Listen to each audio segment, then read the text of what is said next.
আসসালামু আলাইকুম। আপনাদের মাঝে আজ যে প্রোডাক্টটি নিয়ে হাজির হলাম তা হলো প্লাগল ড্রপ। প্লাগল অ্যাক্টিভেটেড একটি ড্রপ। এই ওষুধটির জেনেরিক নেম সিমিথিগন। এটি স্কোয়ার ফার্মাসিউটিক্যাল বাজারজাত করে থাকে। প্রতি মিলিলিটার ড্রপে আছে সিমিথিগন 67 মিলিগ্রাম।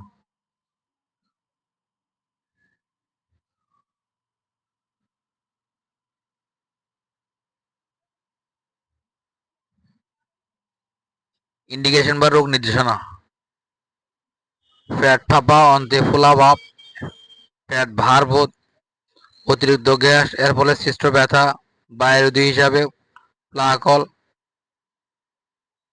এর চমৎকার কার্যকারিতা রয়েছে। এটি পরিপাকতন্ত্রে তৈরি হওয়া গ্যাসের সৃষ্টি বলে ব্যথার উপশমে ব্যবহৃত হয়।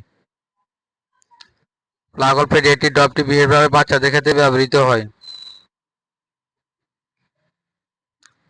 বিনোদনদের জন্য প্রস্তুত মিশ্রণ হিসাবে প্লাগল কে পলিইথিলিন গ্লাইকোলের সাথে মিশ্রিত কোলোনোস্কোপ পরীক্ষার পূর্বে রোগীর বৃহদন্তে প্রয়োগ করা যেতে পারে। বিষক্রিয়া চিকিৎসায় অসাবধানতাবশত ফেনা তৈরি করে এমন ডিটারজেন্ট খেয়ে ফেললে ক্ষতিকর ক্রিয়ার প্রতিরোধক হিসাবে প্লাগল দেওয়া যেতে পারে।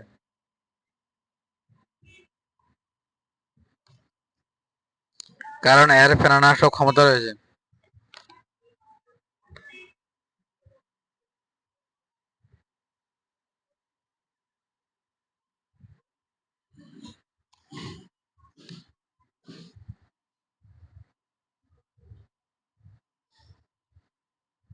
ফার্মাকোলজির ক্ষেত্রে বলতে গেলে একটি পাকস্থলীয় বায়ুরোধী ওষুধ।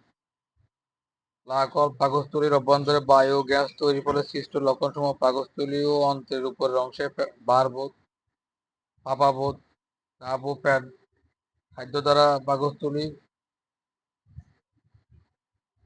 বদ্ধতা অভাব ইত্যাদি উপশম করে থাকে।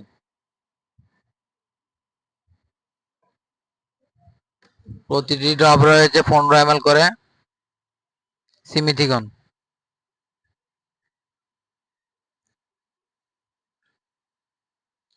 মাত্রা বা ডোজেস: খাদ্য গ্রহণের পর এবং ঘুমাতে যাওয়ার পূর্বে প্রয়োজনে বাচ্চাদের খাবারের সাথে মিশিয়ে দেওয়া যাবে। প্রতিবার ব্যবহারের পূর্বে বোতল ভালোভাবে ঝাঁকিয়ে নিন।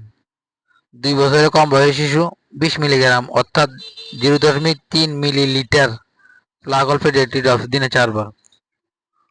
সর্বোচ্চ দৈনিক নিঃশ্বাসন মাত্রা 240 মিলিগ্রাম অর্থাৎ 3.6 মিলিলিটার প্লাগল ড্রপ ব্যবহৃত করা যেতে পারে। 2 থেকে 12 বছরের শিশু 40 মিলিগ্রাম অর্থাৎ 0.6 মিলিলিটার প্লাগল পেডিয়াট্রিক ড্রপস দিনে 4 বার। পার্শ্ব প্রতিক্রিয়া ক্ষেত্রে বলতে গেলে সিমিথিগন শারীরিকভাবে নিষ্ক্রিয় উপাদান ও খাওয়ার পরে এর কোনো ক্ষতিকর প্রতিক্রিয়া দেখা যায়নি।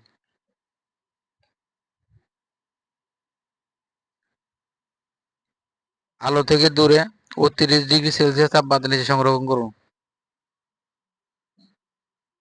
আজ এ পর্যন্ত, আবার ফিরে আসবো নতুন কোনো মেডিসিনের ভিডিও নিয়ে।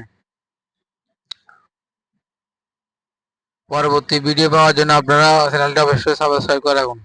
আজ এ পর্যন্ত, আসসালামু আলাইকুম।